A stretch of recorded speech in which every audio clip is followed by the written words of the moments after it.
Petri Wine brings you Basil Rathbun and Nigel Bruce in the new adventures of Sherlock Holmes.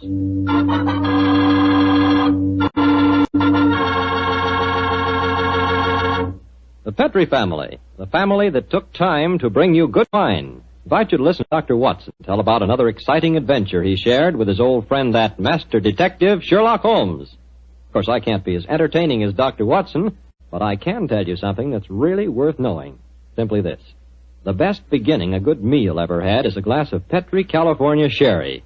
Petri Sherry is the perfect before-dinner wine. While you're waiting for dinner to be put on the table, pour yourself a glass of that clear, amber-colored Petri Sherry. Now just sit back and sip it slowly. Take your time so you can thoroughly enjoy every single drop of that wonderful Petri flavor. And what a flavor that sherry has. Comes right from the sun-ripened heart of wonderful California grapes. Now, you may be a real wine expert and know all about sherry wine, but believe me, until you've tried Petri Sherry, you're really missing something, and no kidding. Serve Petri Sherry alone, or serve it with canopies or appetizers. And by all means, serve it proudly. You can, because the letters P-E-T-R-I spell the proudest name in the history of American wines. Petri.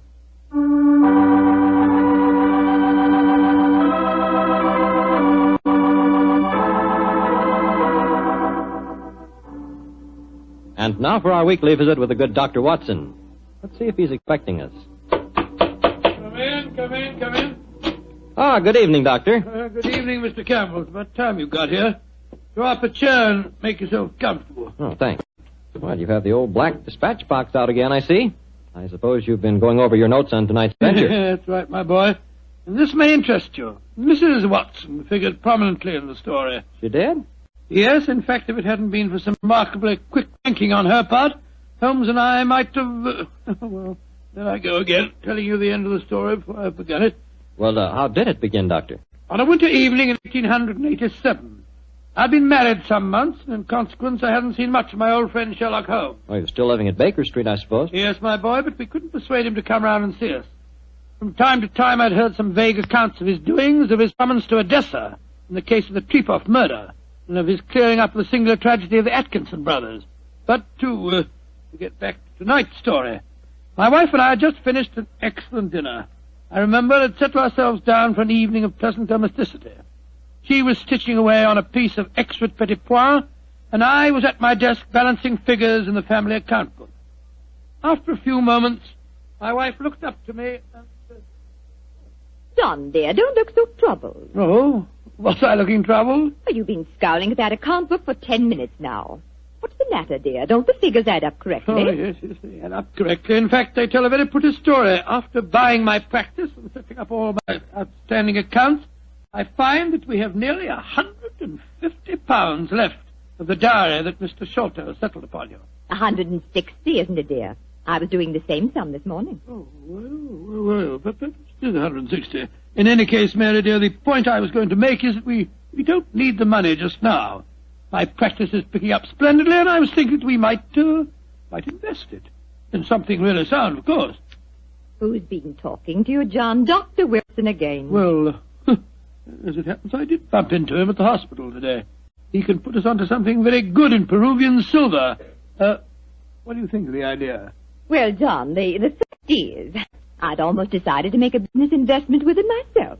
I thought I'd surprise you. Well, now let me tell you about it, John. Oh. Yesterday, when you were out on your rounds, yes? A most charming man called here. Oh, a Mr. Ted Barber. He introduced himself as a friend of Mrs. Cecil Forrester's. Well.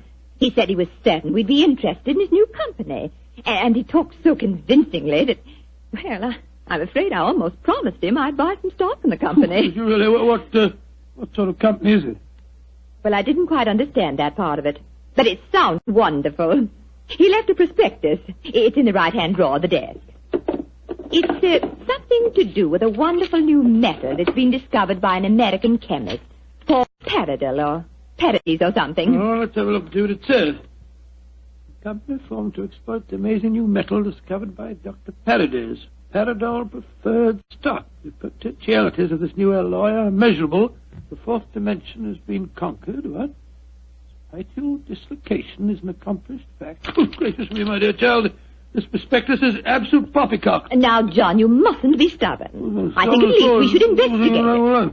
The man said that if we went to the laboratories, Dr. Paradis would give us a demonstration himself. But Mary dear, the fourth dimension. I mean to say, it's obviously fraud. That's what everyone says when a new invention comes out.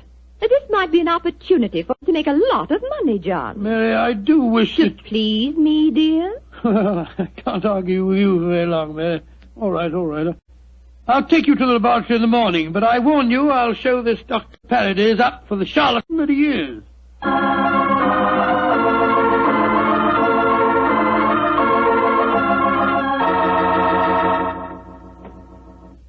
Dr. Paradis will be with you both in a moment. Thank you, my man. She's just concluding an experiment. She? Dr. Paradis is a woman, then? Oh, yes, madam, and a very brilliant one, too. Excuse me. Oh, it's a last straw. The whole thing sounded like an obvious fraud, and now we get here and find there are woman doctors at the back of it all. Just because she's a woman, it doesn't mean to say that... How do you do? I'm Dr. Paradis. Oh, how do you do, madam? I'm Dr. Watson, and this is my wife, Mrs. Watson. Oh, yes. Come into the laboratory, won't you? Oh, thank you so much, Dr. Paradis. Well, we're just wasting your time. We're not really interested in this at all, you know. John, don't mutter. Mr. Barber told me that he had called on you, Mrs. Watson, and that you were very interested in my invention. Oh, yes, I am. That's why I persuaded my husband to come down with me and see a demonstration. I'll be most happy to show you everything I can. Here's a practical example of the application of my work. This chamber you see in front of you is made completely of my new alloy. Oh, what's the thing do? It's just a great metal box with a lot of dials and switches and things. Why is it so big? Do people get inside it? They can. What? Though if they do, they're liable to find themselves transported many miles from here. Come inside, won't you? Oh, what a lot of nonsense. Now, John. Before I give you the demonstration, I want you both to see that there is no exit from inside this chamber. No trapdoors or anything. The only exit is the door we just came through. Yes, it's just like an airtight metal room. Stuffy in here, isn't it? Now let's go outside again. I'll show you how the machine operates. Albert! Yes, Dr. Paradis. I'm going to demonstrate the Paradol chamber to Dr. and Mrs. Watson. Oh, very well. The usual time? Yes, please, Albert. Now, my assistant goes inside the chamber. I close this metal door on him, so. What are you going to do with him? Within a matter of seconds, he will be 7 miles from here. Really, madam, you Please, can't Dr. expect Watson, us to believe. You're a scientific man. At least give me the opportunity of demonstrating my work. I'm sorry. Now, I adjust these dials, turn on the electrical generator, and...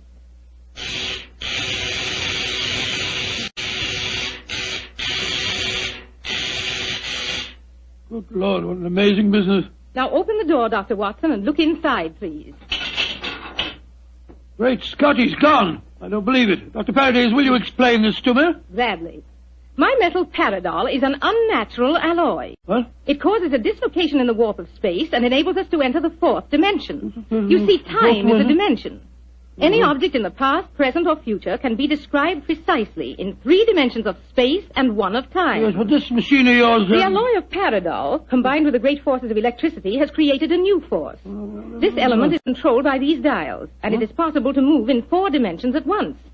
Thus, bodies or other objects can be transported great distances away, all in the twinkling of an eye. I coined a word to describe the process. Teleportation, I call it. Teleportation? Well, I'm completely confused. All my scientific training tells me this is impossible, and yet, I wonder if you'd give us another demonstration. Certainly. Perhaps you yourself would like to be teleported somewhere. Certainly not. Gracious me, no. No, I think John would be very unhappy in the 4th dimension. He wouldn't belong. Yes, you said that any objects could be moved. How about that brown paper parcel on the table over there? Certainly. It only contains some company circulars. I suggest you write your initials on it so that you can identify it later. Oh, very well. J.H.W. There you are. Where do you want it dispatched to? Send it to my house. I'll give you the address. That won't be necessary. Mary, this is an amazing business. Isn't it, John? Exciting, too. There we are. Now I adjust the dials once more, and...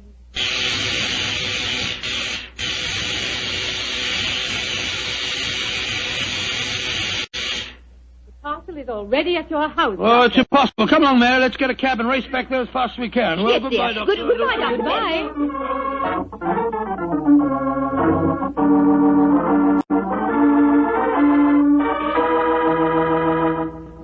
Now, dear, John, you must admit you're just as excited as I am. Well, I confess that I'm enormously intrigued. Let me just get my latch front door key up. Here we are. This Dr. Paradis is a devilishly clever woman. Even so, my intelligence tells me it's impossible for the package to have reached here before us. Ah, here we are. Ah, there you are, Master. Mum, just in time for lunch. Tell me, Annie, did a package arrive for us? Oh, yes, it did, Mum. I put it on our table. Great Scott. How was it delivered, Annie? Well, now, that's the funny thing about it, sir. I don't know. I went out to polish the brass on the door knocker a few minutes ago, and there was the parcel, lying on the doorstep. No one had rung the bell or anything. I didn't know how it got there. Thank you, Annie. You can go now. Yes, Mum. Well, John, what do you say now? There's a miracle's been performed. I don't believe my eyes. Look, there are my initials on the package. Mary, I think that if you don't mind, after lunch I'll... You'll go round to Baker Street and tell Sherlock Holmes about this. Oh, do you mind, dear? Of course not, dear. Good. It'll be nice to see Holmes again anyway.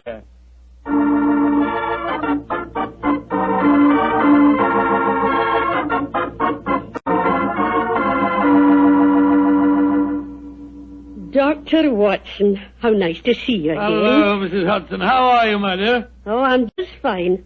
Oh, you're looking grand, sir.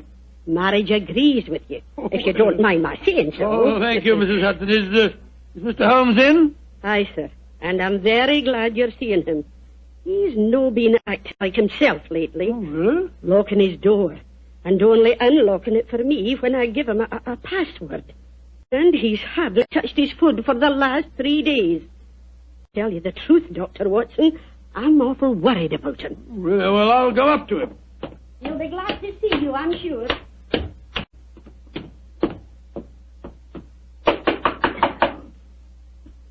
Yes? Who is it? It's me, Watson. Watson? Oh, possibly. I'm not taking any chances. Holmes, this is ridiculous. Surely you know my voice after all these years? John H. Watson. Tell me what your middle initial stands for, and I'll let you in. It stands for Hamish. Watson, my dear fellow. How are you? I'm fine and delighted to see you again, Holmes. Incidentally, why all this rigmarole about locked doors and passwords? Well, Professor Moriarty has decided that it's high time to settle his score with me. There have been several attempts on my life lately. Twice I've been attacked in the streets, and only yesterday a shot was fired at me through the window you see broken there. Lord Holmes, you must be careful. I am being very careful. That's why I indulged in what you refer to as all this rigmarole. But, well, enough of my problems. What's on your mind? There's a sparkle in your eye and an air of excitement that tells me that you've some news to impart. Well, I must say there is something. Of course there is, my dear fellow. Come on, tell me about it. You ever heard of a new metal called Paradol and its inventor, Dr. Paradis? Oh, yes, indeed I have. I received a prospectus concerning it the other day. Well, what do you think of the idea? Oh, obviously it's rubbish designed to fool a gullible public into buying shares. Don't tell me that you were taking advice. Oh, no, of course not, Holmes. Naturally, as a scientific man, I knew it was rubbish. My wife, however, had become a little involved in the concern, and so today, to prove to her that the whole thing was a fraud, we went down to the laboratory and met this Dr. Paradis. Oh, did you indeed? In the first place, let me tell you, this Dr. Paradis is a woman. Oh, a woman? As you can imagine, I didn't have any difficulty in discrediting her theories. In fact, I'm afraid I made her seem rather stupid.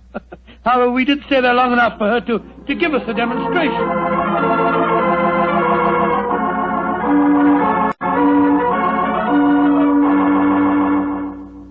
And that's the way that it was, Holmes. When we got back to our house, the initial package was there, waiting for us. Oh, childish trick. Obviously, the Paradol chamber contains an ingeniously hidden trap door, through which the assistant disappeared and later the package. A fast cab then took it to your home before you could get there. Oh, yes, oh, really? Well, yes, of course, that's exactly how I explained the thing to Mary. Was she impressed with the feat? Yes, she was. But you know how women are. I tried to tell her the whole thing was a fraud. She's very obstinate. I was hoping perhaps that you will help me expose the concern. Oh, hardly seemed necessary, old fellow. Such an obvious fraud. However, for your sake, I'll be glad to do anything I can. Well, I thought we might go down to the laboratory late tonight when nobody's there and take a look at that Paradol chamber a little more closely. Yes, well, good idea. After being cooped up here for 3 days, it'll be a pleasure to get some night air and indulge in a little simple burglarizing. Well, shall I call for you here? No, wait a minute, dear fellow. It's much too dangerous. I'll be in a hansom cab outside your house about 11:30 tonight. How's that? Splendid. Quite like old times, isn't it, Holmes? Yes, 'tis, old chap, though I think that this time, for Mrs. Watson's sake, I must try and keep you out of trouble.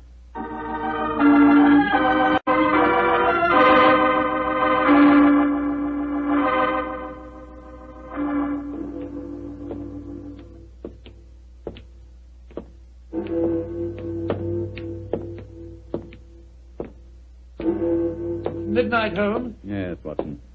Time that only concerned old bachelors like myself should be wandering the streets of London. Oh, rubbish, Holmes. You talk as if Mary was a tyrant. Now, don't get angry, old chap. I was only being facetious. Is this, Dr. Paradol's laboratory? Yes. I'd like to be seen. I don't imagine it'll be very hard to break in, though. Strike a match, will you? Took the precaution of bringing this lantern. There you are. Thanks, old fellow. Is the door locked? Yes, but I think a skeleton key will do the trick. Hold this lantern for a second, will you? Here you are. Oh, this is child's play so far. Come on. Yes. There's the Paradol chamber over there. Uh-huh. Give me the lantern again, old chap, will you? Thanks. Mm-hmm. Quite an elaborate construction. The door's been left open. Let's go in and take a look at the inside of it. Not both of us, Watson. If this is the only entrance, and the two of us walked in, it'd be too easy to slam the door shut on us. I suppose so. You go in and I'll keep watch out here. All right. Oh, I trust that in a few minutes I won't find myself lying on your doorstep. Holmes, there are times when your sense of humor is a little strained.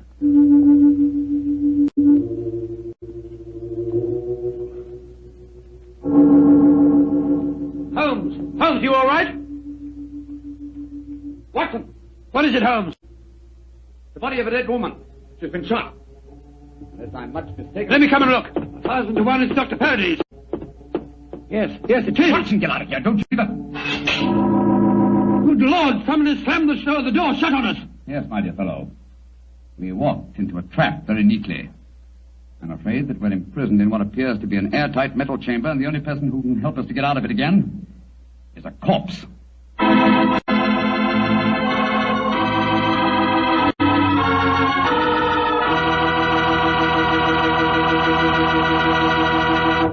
Dr. Watson's story will continue in just a few seconds. It's time for me to remind you that good food always tastes better when served together with good wine. Did you know that Petri makes 2 wonderful mealtime wines? Wines especially made to go with food? Well, they do. Petri California Burgundy and Petri California Sauterne. You want a rich, hearty red wine that's great with any meat or meat dish, you just try Petri Burgundy. And if you want a wine that's perfect with chicken or fish, try a delicate golden-colored Petri Sauterne.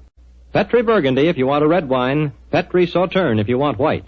But always a Petri wine if you want a good wine.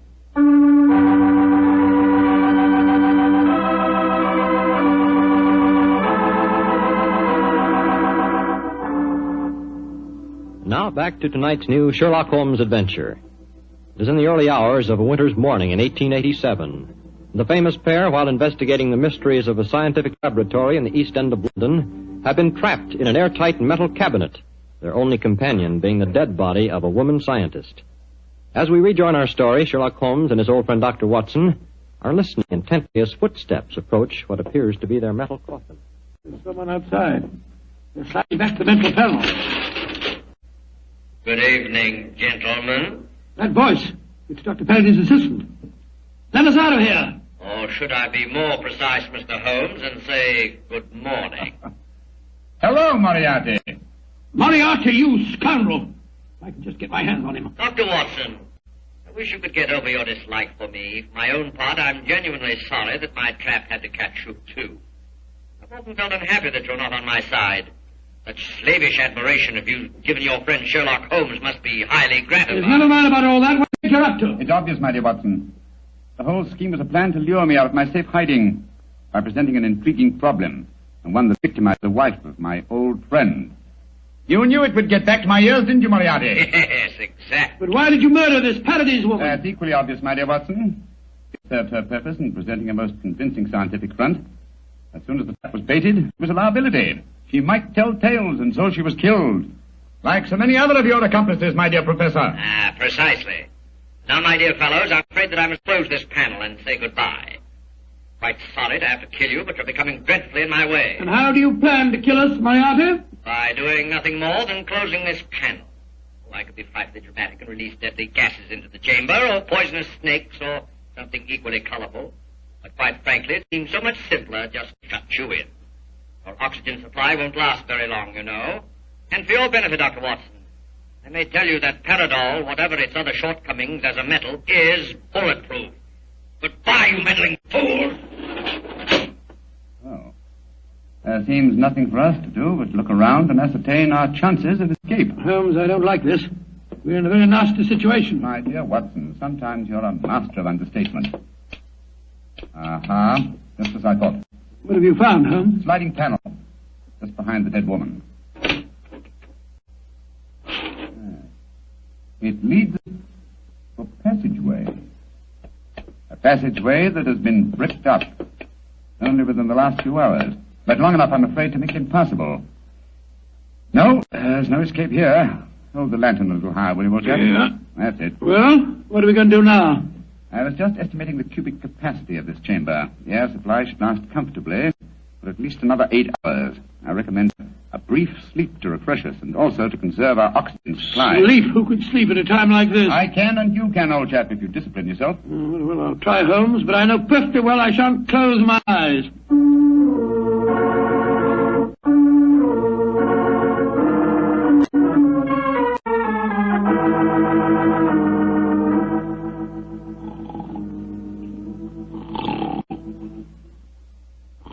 Wake up, Watson, wake up. Yes, Mary dear. It's you. We're still in this infernal trap. I'm afraid so, old chap. What time is it? Just after 7 in the morning. How long did you estimate our oxygen supply would last? Probably about another hour. Well, it's just possible that some worker will come to the laboratory early and let us out. I shouldn't count too much on that if I were you. I suppose not. I say, Holmes, I'm famished. Yes, I thought you would be, my dear chap, so I saved you this half of a bar of chocolate. I ate my own share just before you awakened. Oh, thanks, my dear fellow. Did you sleep too, Holmes? No, I didn't, Watson. I employed my time in conducting a minute examination of this chamber. I was trying to find some possible way of getting out. And you failed, eh? I'm afraid so. Holmes, this looks like the end, doesn't it? Well, if it is my time to die, I'm glad that we're together again. Although I blame myself entirely for letting you into the trap. Come now, my dear fellow. Don't take it as badly as that. But you admitted you're defeated and that there's no possible way out of this destiny. I meant that there's no way out from the inside. So my plan worked. Good gracious me, what on earth? The star, there you are. Mary! Mary, you dear little... You must have been frightened to death. Hello, Donald. Poor dear, you must have spent a miserable night. Well. Mr. Sherlock Holmes and Dr. Watson have been getting themselves in trouble again, eh? Star, this is no time for your heavy-handed badinage. There's the body of a murdered woman inside that chamber. She was killed by Professor Moriarty. Professor Moriarty? You didn't get my message sooner.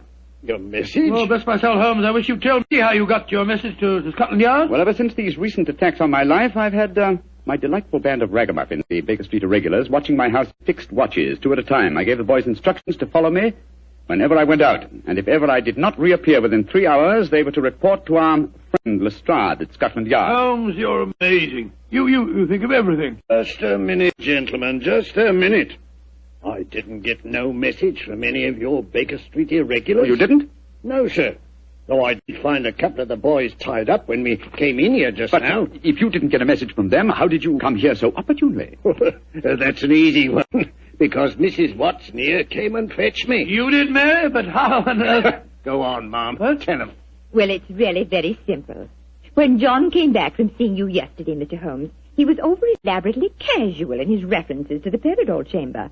So, of course, I knew at once the 2 of you were going to investigate the matter. I also caught him oiling his revolver after dinner. I didn't know that you slipped out last night, John. But as soon as I woke up this morning, I realized what had happened. So I went straight to Scotland Yard for Inspector Lestrade and brought him here with me. Why, Mary, you clever little thing. Isn't she a clever darling, Holmes? Mrs. Watson, this has been a salutary experience. Will you allow me to congratulate you on your deductive ability? Well, that's very nice of you, Mr. Holmes, but I really don't deserve any compliments, if you don't mind my saying so. It was elementary, my dear Mr. Holmes. Elementary.